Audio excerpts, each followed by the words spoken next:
Hai minasan, terima kasih sudah klik video ini dan selamat datang di channel Koronim. Oke, di video kali ini, Mimin akan merangkum keseluruhan cerita dari anime berjudul Heavy Object. Anime ini menceritakan situasi perang yang tak lagi menggunakan manusia sebagai pasukan utama, melainkan menggunakan sebuah robot raksasa disebut objek, di mana dengan kehadiran satu unit saja bisa melebihi senjata nuklir, bahkan dengan sekejap dapat memusnahkan seluruh armada musuh.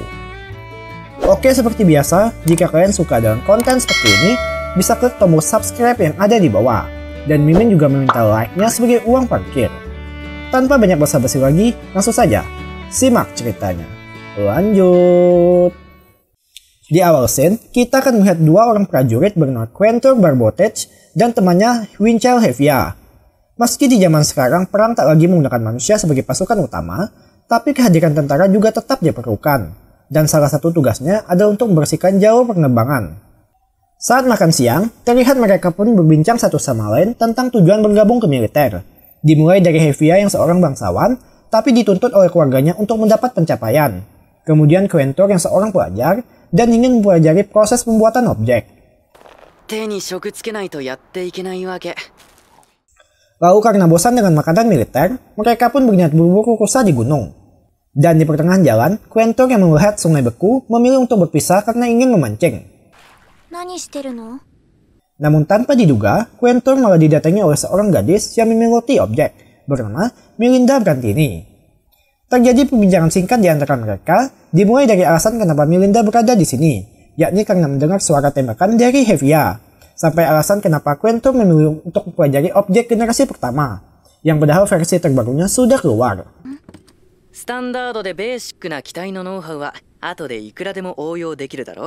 Dan karena alur pembicaraan yang cocok, mereka pun mulai jadi akrab.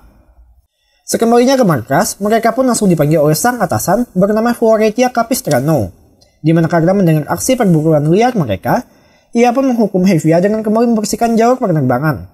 Sedangkan Quentor yang seorang pelajar langsung disuruh kru kembali ke bengkel untuk memperbaiki objek.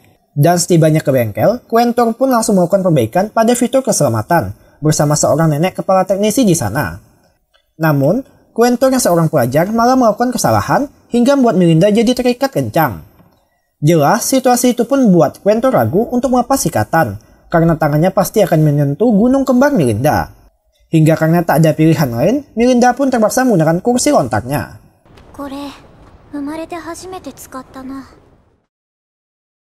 Dan malam harinya, terjadi sebuah kejadian tak terduga, di mana tiba-tiba ada sebuah objek generasi kedua bernama Water Strider mendekat ke markas, yang oleh karena itu, maka Melinda dengan objeknya Baby Magnum ditugaskan untuk mencegat musuh. Namun terlihat, objek generasi kedua mempunyai kelebihan di bagian mobilitas, yang mana ia dapat bergerak dengan cepat di atas tebalnya salju, sembari melakukan tembakan pada Baby Magnum. Dan pada akhirnya, karena tak bisa mengikuti kecepatan Water Strider, Baby Magnum pun harus tertembak dan hancur. Tak hanya itu, walau markas sudah mengirimkan sinyal menyerah, namun Water Strider tak mengindahkan hal tersebut.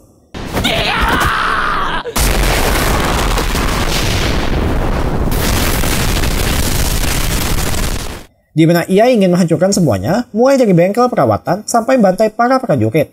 Dan ketika nasib Quentor serta Hevia sudah di ujung tanduk, tiba-tiba objek tersebut mendadak pergi melepaskan mereka.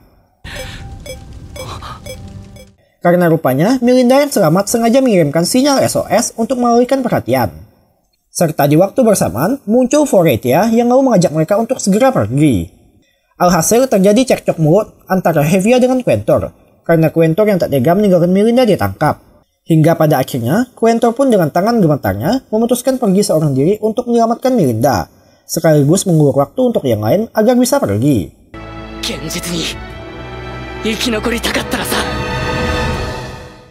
Walau seorang diri berjalan di tengah badai salju, serta tak tahu keberadaan Melinda, beruntungnya dengan memanfaatkan fitur pendengaran jarak jauh dari senjatanya, Quentor berhasil menemukan Melinda yang sudah ditangkap oleh pasukan musuh. Awalnya, ia yang seorang pelajar pun ragu untuk menghabisi seseorang. Tapi karena mendengar apa yang akan mereka lakukan terhadap Melinda, tekadnya pun jadi kuat.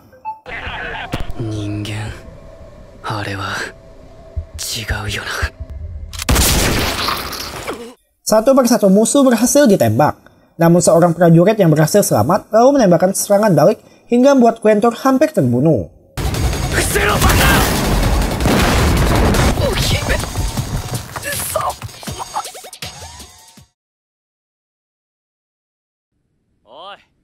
クエンサー。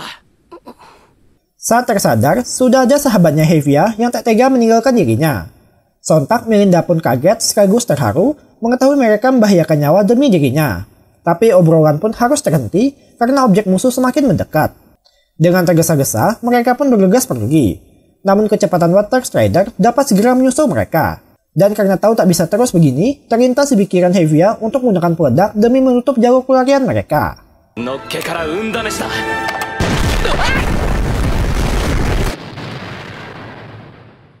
Untuk sementara, mereka pun berhasil lolos dan sekarang giliran Quentor yang terlintas di pikirannya untuk melawan objek itu, bermodalkan pengetahuan dari sang pilot, pelajar, serta seorang prajurit biasa.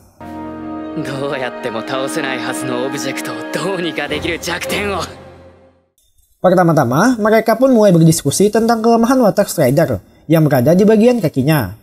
Karena berdasar pengamatan Melinda, objek tersebut tidak menginjakan kaki ke salju, melainkan mengambang layaknya seperti serangga air. Dan karena tahu tak bisa menang apabila berhadapan langsung, muncul ide untuk menghancurkan spare part lawannya, hingga objek tersebut tak bisa melakukan perbaikan. Dengan perlahan, Quentor serta Hevia lalu menyusup ke gudang spare part musuh, sedangkan Melinda akan bersiaga di luar untuk melaporkan situasi. Tapi begitu masuk, Quentor langsung terkejut mendapati begitu banyak cadangan spare part yang musuh miliki. Jelas dengan persediaan peledak mereka, tak mungkin dapat menghancurkan semua part musuh. Dan di tengah kebingungan, Quentor tanpa sengaja menemukan buku riwayat perbaikan yang ketika dibaca ia pun tahu part mana yang selanjutnya akan digunakan, dan bergegas menanam peledak. Setelah siap, mereka pun langsung bergegas keluar serta memasang sisa C4 yang mungkin akan berguna sebagai pengalihan. Tapi malah tanpa sengaja melihat Melinda yang tertangkap oleh musuh. Alhasil, kembali ke tujuan awal, Quentor pun hendak kembali menyelamatkan Melinda. Dan sebelum itu, dengan dibantu rekannya, mereka pun berhasil menghubungi Floretia untuk meminta bantuan.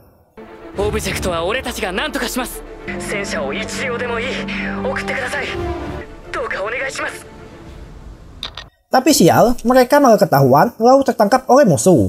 Dan sang komandan pun berniat mengeksekusi mereka menggunakan Water Strider yang sudah diperbaiki. Melihat ajalnya sudah di depan mata, rupanya Quentor masih belum menyerah dan tetap melakukan perlawanan.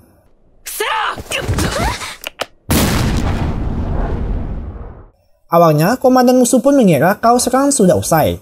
Tapi ternyata, Quentor yang mengetahui kalau setiap objek telah dipasang sensor untuk meledakkan diri, sudah mencabut pengamannya. Hingga ledakan barusan langsung memicu objek tersebut untuk melakukan penghancuran diri.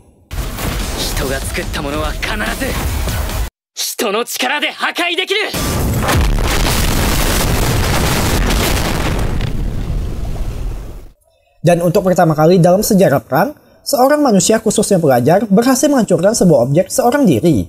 Serta Quentor juga langsung meledakkan sisa C4 yang telah mereka pasang sebelumnya. Tapi sang komandan yang berhasil selamat hendak menembak Quentor. Untungnya di waktu bersamaan datang bantuan dari Floretia untuk menyelamatkan mereka, yang alhasil perang kali ini pun berhasil dimenangkan. Setelah kejadian itu, Quentor serta Hevia lalu diundang untuk menghadiri acara penghargaan. Awalnya mereka pun mengira kalau setelah ini pasti akan mendapat kehidupan yang nyaman. Namun rupanya pandangan atasan malah berbeda yang justru kembali mengirim mereka ke garis depan. Lokasi mereka kali ini berada di tengah lautan lepas atau lebih tepatnya di sebuah kilang minyak, yang mana atas pencapaian sebelumnya, para atasan menugaskan mereka untuk menghancurkan sebuah objek raksasa dengan 3 inti reaktor di dalamnya, disebut Tricor. Dijelaskan, Tricor adalah sebuah objek yang memiliki kemampuan untuk mengebor minyak di lautan lepas, dengan tujuan memberikan bantuan pada kelompok teroris. Oleh karena itu, demi mencegah Tricor kembali mencuri minyak, maka diutuslah Quentor serta Hevia untuk melawannya. Tak luput, pemerintah juga telah menyiapkan sebuah jaring ranjau sebagai tindak pencegahan Tricor masuk ke wilayah mereka. Awalnya, Hevia bersama Quentor pun optimis karena mengira kalau mereka hanya akan memberikan bantuan pada Baby Magnum. Tapi tiba-tiba muncul sang Tricor yang langsung menembaki kilang minyak. Dan saat Tricor semakin mendekat, jaring ranjau pun aktif lalu menyebabkan ledakan hebat. Namun hal itu sama sekali tak berdampak apapun. Yang alhasil demi menyelamatkan diri, mereka pun terpaksa terjun ke laut. Tapi masalah baru kembali muncul karena Tricor sekarang sedang menuju ke arah mereka. Dan di tengah gentingnya situasi, Quentor pun langsung mutar otak dengan menyelam ke air agar tidak tergilas. Namun sial, kaki Quentor malah tersangkut jaring ranjau yang ikut terseret ke dasar trikor. Jelas, situasi itu pun langsung buatnya panik karena takut ranjau akan meledak. Dan untungnya Hevia datang memotong tali, lalu mengajaknya menyusup ke dalam trikor. Saat berhasil naik, mereka pun mulai berkeliling sembari memasang C4 ke berbagai tempat. Dan tiba-tiba datang Melinda yang langsung melakukan pertempuran dengan trikor. Sontak, situasi Quentor dan Hevia pun bertambah buruk karena harus terjebak di antara pertempuran dua objek. Yang alhasil demi kembali menyelamatkan diri, mereka pun loncat ke air lalu meledakkan semua C4 yang telah terpasang.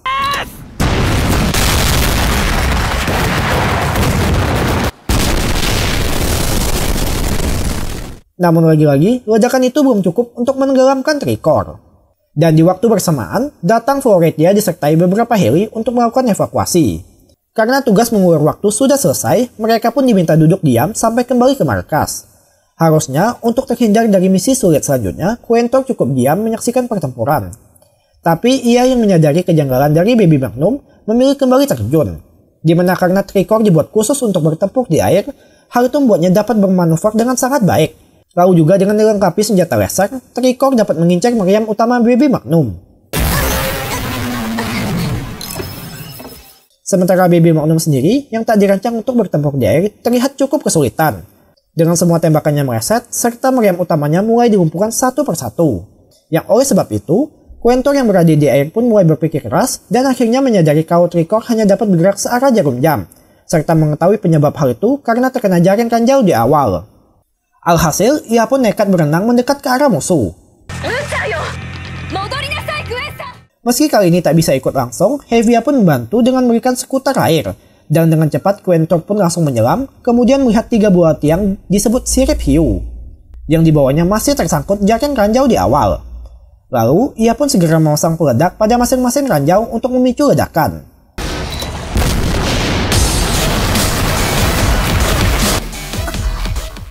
Meski ledakannya tak seberapa, tapi fungsi utama dari sirip hiu tersebut adalah menjadi penopang agar tak memberikan tekanan pada trikor, yang beratnya 3 kali dari objek biasa. Dan ketika benda tersebut dihancurkan, maka trikor yang kelebihan tekanan pun akan hancur dengan sendirinya.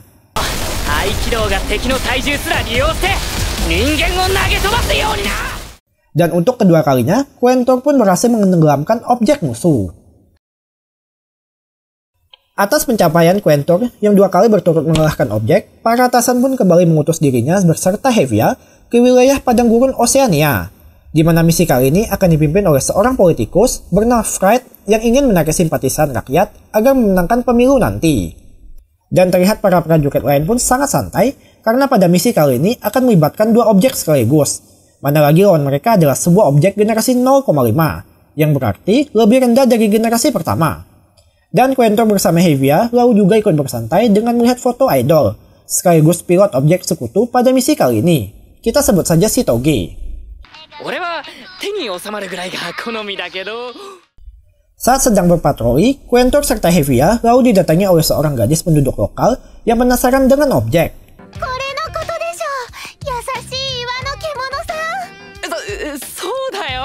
Dan karena tak ingin mengecewakannya, mereka pun terpaksa berbohong. Tapi tiba-tiba datang Floretia yang menyuruh mereka untuk tetap fokus serta menjaga perilaku terhadap para wartawan. Singkat cerita, saat senja, misi penyerangan pun hendak dimulai. Tapi karena satelit tak bisa menemukan keberadaan objek musuh, maka Baby Magnum serta objek sekutu bernama Ras ditugaskan menghancurkan setiap pangkalan musuh. Dan di pertengahan jalan, mereka tiba-tiba disapa oleh Ras yang pilotnya tak lain adalah si Toge, atau idol yang mereka lihat tadi siang. Dan melihat Quentor yang bicara akrab dengan si Toge membuat Melinda pun cemburu hingga terjadi perdebatan.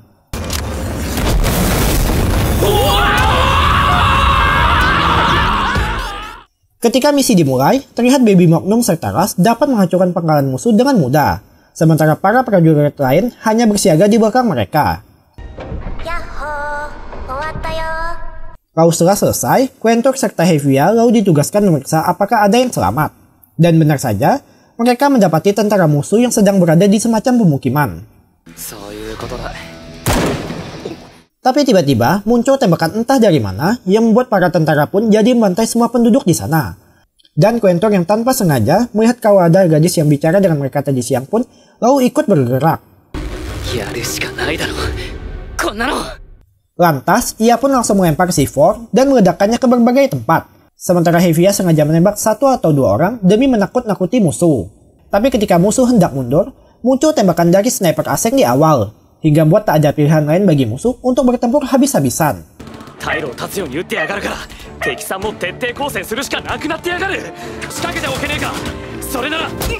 Dan untungnya datang pasukan bantuan yang lalu mengambil alih situasi.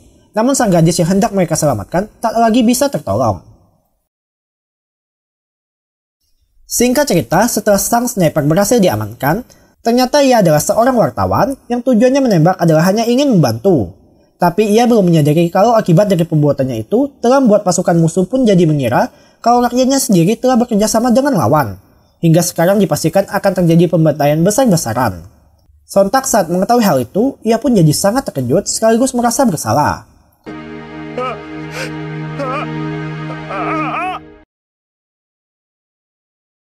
Kemudian, scene beralih pada Quentor serta Hevia yang sedang melihat data jumlah pangkalan musuh, di mana lawan mereka pasti menyembunyikan objeknya di salah satu pangkalan tersebut. Dan setelah ditelaah lebih jauh, Quentor pun menyimpulkan kalau ada 3 pangkalan yang nampak mencurigakan, yakni Great Sandy, Tanami, dan Simpson. Di waktu bersamaan, Fred pun menugaskan semua pasukan untuk menyerang Great Sandy, karena satelit telah mendeteksi semacam pergerakan energi dari pangkalan tersebut. Sementara Quentor pun langsung merasa janggal, karena padahal selama ini musuh selalu menyembunyikan keberadaan objek mereka, tapi sekarang tiba-tiba sengaja memberitahu posisinya. Oleh karena itu, mereka pun sengaja melanggar perintah dengan pergi ke pangkalan satu lagi. Dan dalam perjalanan, mereka juga sengaja mengabari semua pasukan bahwasannya Great Sandy yang sedang dituju saat ini adalah pancingan semata. Tapi jelas tanpa adanya bukti yang kuat, atasan pun tak bisa menanggapi ucapan tersebut. Begitu juga dengan Floretia yang sebenarnya mengkhawatirkan mereka.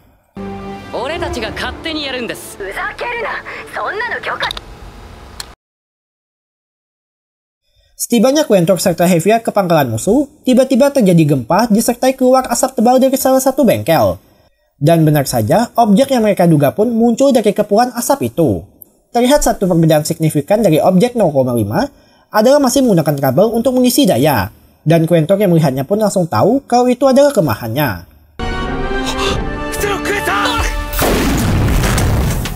Namun meskipun generasi 0,5, kekuatan serangnya tak main-main. Terbukti dengan satu tembakan saja bisa membelah lebatnya hutan sampai ke gunung.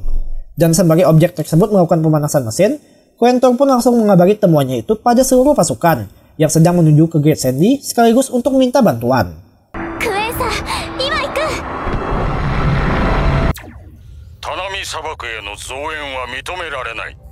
Tapi tiba-tiba pimpinan mereka Fred membajak saluran itu dengan tak mengizinkan pengiriman bantuan, yang tujuannya adalah sengaja membiarkan mereka mati.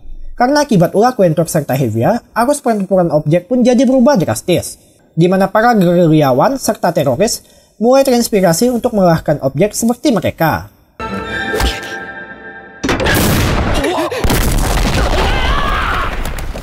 Sialnya lagi, objek musuh ternyata menyadari sinyal transmisi permintaan bantuan barusan. Dan Quentor yang pintar pun langsung menyuruh Hevia untuk menembakkan misil ke arah kubangan, demi menutupi lensa musuh. Kemudian, ia pun sengaja berlari ke arah objeknya langsung, karena musuh pasti mengira kalau mereka akan lari ke hutan. Lalu, mereka pun lanjut bersembunyi ke dalam bengkel musuh, dan betapa terkejutnya saat melihat para petugas di sana mati tersetrum oleh ulah pemimpin mereka sendiri. Tapi berkat itu juga, Quentor pun mempunyai ide untuk membuat objeknya jadi kelebihan daya, di mana Hevia akan bertugas menghubungkan kabelnya dengan forklift, sedangkan Quentor akan menyalakan mesin utama. Namun tiba-tiba, musuh menyadari adanya peningkatan suhu dari bengkel.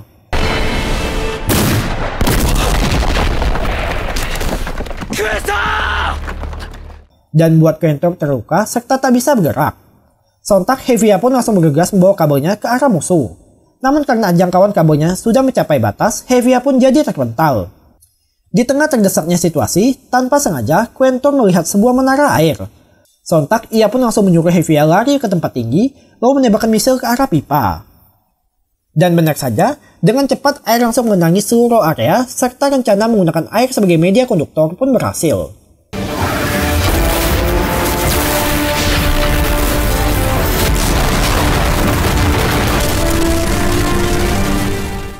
Lalu setelah kehancuran objek musuh dikonfirmasi oleh satelit, Floretia pun langsung mengambil alih komando dengan memerintahkan Melinda untuk menjemput mereka. Sementara untuk Fred akan dituntut karena terbukti melakukan pembajakan siaran serta pemalsuan informasi. Kemudian, scene beralih pada Quentor serta Hevia yang sedang mengisi amunisi ke magazin. Terlihat mereka pun lesu sekaligus malas mengerjakan tugas semacam ini. Dan tanpa sengaja, Hevia malah menemukan sebuah kaset film haram. Alhasil, demi menghilangkan kebosanan, mereka pun nobar sembari mengisi peluru. Dan buat gerakan tangan mereka jadi lebih cepat.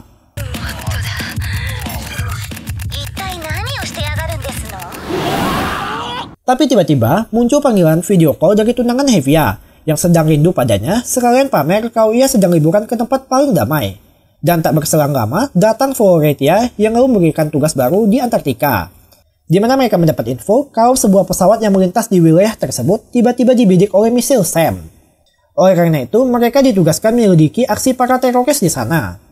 Sementara Melinda akan bersiaga di laut karena jelas permukaan es tak bisa menahan berat dari objek. Di tengah dinginnya suhu, Quentor serta Hevia pun terpaksa berjalan menyusuri tempat tersebut. Dan benar saja, mereka langsung disambut oleh kelompok teroris di sana. Alhasil, adu tembak kedua belah pihak pun tak terelakkan.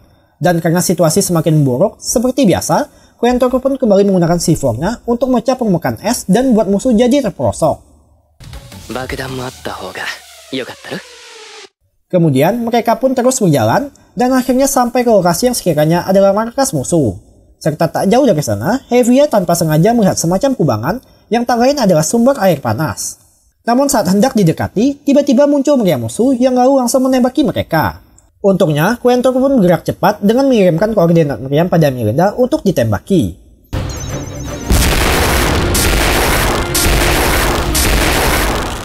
Walau semua tembakan itu meleset, rupanya Quentor sengaja menghancurkan tanah dan buat jangkar meriam jadi tak berfungsi. Alhasil, satu persatu meriam di sana pun tumbang dan markas musuh pun dapat diamankan. Sementara Quentor serta Hevia kemudian bersantai di air panas tujuan mereka.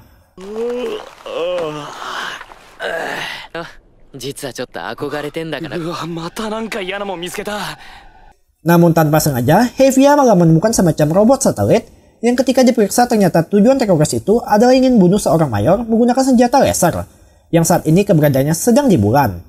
Awalnya mereka pun menghiraukannya karena sang mayor merupakan musuh negara mereka. Tapi karena teringat dengan keberadaan tunangan Hevia yang juga berada di sana, mereka pun berinisiatif menghentikan serangan tersebut.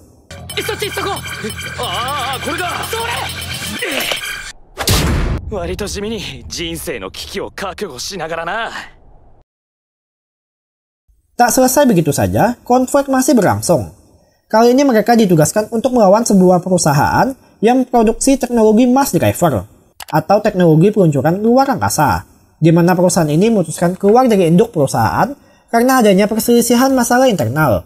Dan karena mereka juga memiliki objek misterius, maka ditunjuklah pihak militer untuk menangani masalah ini.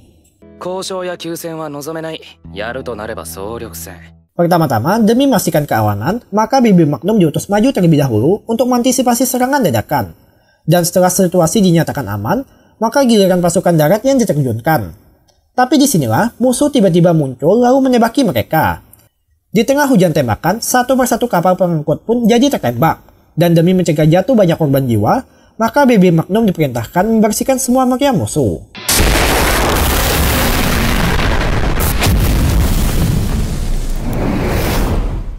Singkat cerita, setelah berhasil mendarat, tugas Quentor serta sahabatnya kini diperintahkan untuk melakukan pencarian pada markas musuh. Namun mereka malah menemukan sepasang kakek nenek penduduk lokal pulau tersebut, yang kemudian mengundang mereka untuk minum teh bersama. Untuk sejenak, mereka pun dapat melupakan panasnya situasi perang.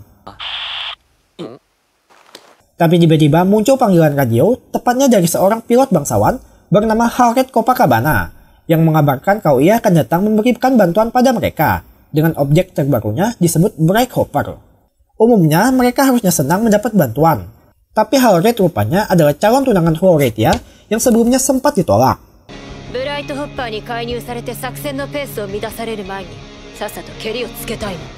Dijelaskan, Black Hopper adalah sebuah objek generasi kedua yang mampu melaju dengan kecepatan 800 km per jam dan dilengkapi dengan banyak senjata laser. Bahkan katanya, 3 Baby Magnum belum tentu bisa menang menghadapinya. Namun hal itu tak berlaku pada musuh kali ini.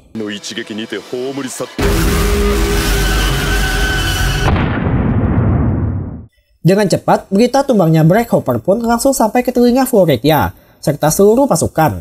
Dan Quentor yang masih menganalisis serangan tersebut pun menyimpulkan kalau musuh menggunakan awan buatan untuk menutupi arah serangan mereka, yang alhasil membuat mereka bisa tetap bersembunyi sembari menembakkan misil.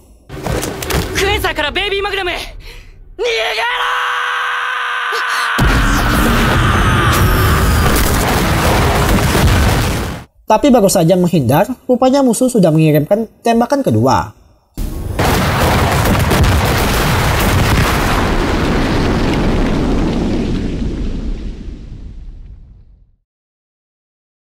Dan saat Quentor tersadar, markas darurat mereka sudah hancur lebur, serta ia juga terpisah dengan Hevia.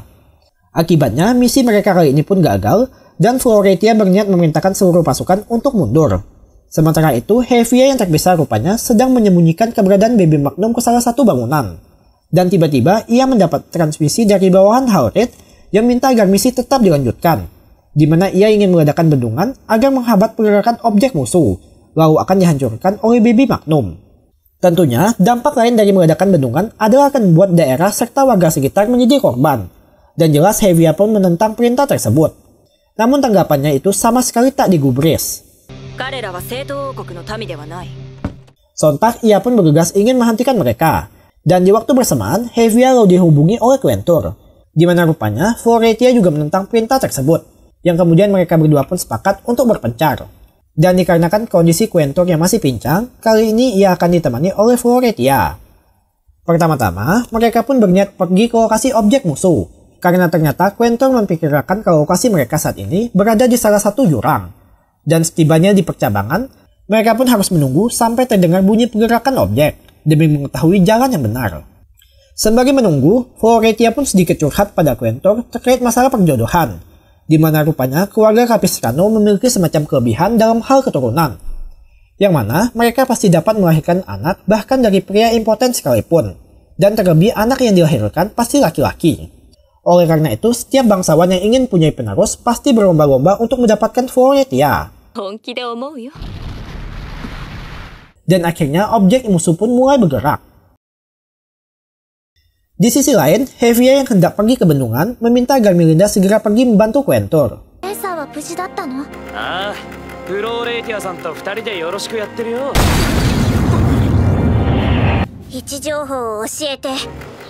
Dan setibanya ia ke bendungan, Hevia tak mendapati satupun prajurit di sana, melainkan malah melihat dinding yang telah dipasangi oleh bom.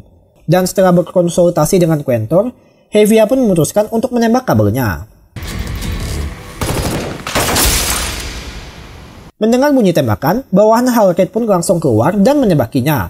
Alhasil, aksi saling tembak antara satu pasukan dengan seorang prajurit pun tak terelakkan. Dan di tengah saling bunuh, bawahan Halred pun menawarkan pada Hevia untuk menyerah. Namun Hevia tetap kekeh ingin mempertahankan bendungan karena yakin Quentor pasti dapat menghancurkan objek musuh. Dan sekarang tugas Hevia adalah mengulur waktu. Kembali ke Quentor, awalnya mereka mengkonfirmasi suara berasal dari cabang kanan. Namun karena Baby Magnum juga sedang mendekat ke arah mereka, hal itu menyebabkan suara objek musuh dengan Baby Magnum pun menjadi satu. Dan di tengah gentingnya situasi, Quentor pun memutuskan untuk berpencar.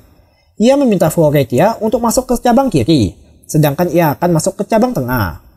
Tapi, Floretia pun menolak ide tersebut melihat kondisi Quentor yang untuk berjalan saja sudah kesusahan.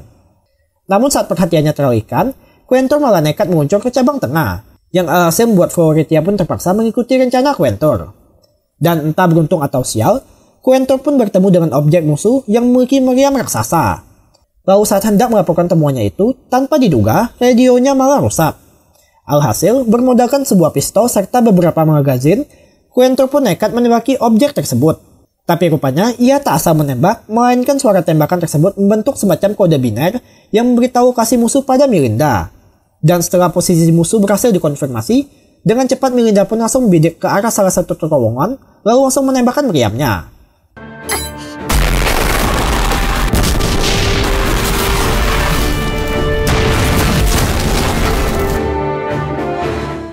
Dan misi pun selesai tanpa perlu meledakan bendungan. Scene akhir menampilkan Quentor yang sedang dihukum dengan dipaksa berdiri walau kakinya sedang sakit. Tapi di tengah penderitanya itu, tiba-tiba Howard yang berhasil selamat kembali melamar Floretia untuk segera menikah. Dan melihat atasannya sedang kesusahan, Quentor pun nekat menggrab-grab tubuh Floretia tepat di hadapan calon suaminya. Yang jelas hal itu membuatnya murka, lalu membatalkan pernikahan.